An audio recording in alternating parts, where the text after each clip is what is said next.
আমার বিরোধিতা করতে পারেন না, আমি ছোট বয়স নিয়ে বলছি, আপনি লিখতে পারেন খেলাফত ব্যবস্থা ছাড়া মুসলমানদের ভাগ্য পরিবর্তন হয় না, হতে পারে না, হবে না।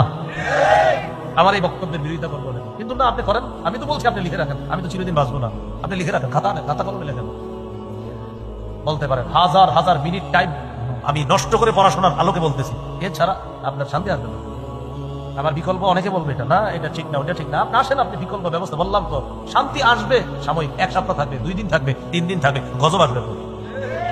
চূড়ান্ত শান্তি চান, খেলাফত ব্যবস্থা বিকল্প না। আবু বকর, ওমর, উসমান, আলী যুগ, সেই যুগ ফিরে আনতে হবে। যদি আপনি বলেন আপনি মুসলমান, আর যদি বলেন অন্য কিছু, তাহলে আমার বক্তব্য নেই। এরা আফগানিস্তান বুঝছে, তারা বুঝছে। আফগানিস্তান অভিভাবক বানাইছে সঠিক জায়গায়, আমরা অভিভাবক বানাই কারে? একটা আগুন ছাড়ি, আরেকটারে ধরি, বৃষ্টি থেকে বাঁচার নিচে জন্য ঝর্ণা নিচে এসে দাঁড়াই। এই জন্যই তো বললাম, একটা আগুন ছাড়লাম, আরেকটা আগুন ধরলাম, পশ্চিম ছাড়লাম, পশ্চিমা ধরলাম, পশ্চিম ছাড়লাম, পশ্চিমা ধরলাম। একটা আগুতের রশি থেকে মুক্ত হয়ে আরেকটা আগুতের রশির কাছে গলাটা সঁপে দিলাম। ভাগ্য পরিবর্তন হবে না, চূড়ান্ত ভাগ্য পরিবর্তন হবে না। ইসলামী হুকুমত ছাড়া মুসলমানের ভাগ্য পরিবর্তন হবে না, এটা নিশ্চিত।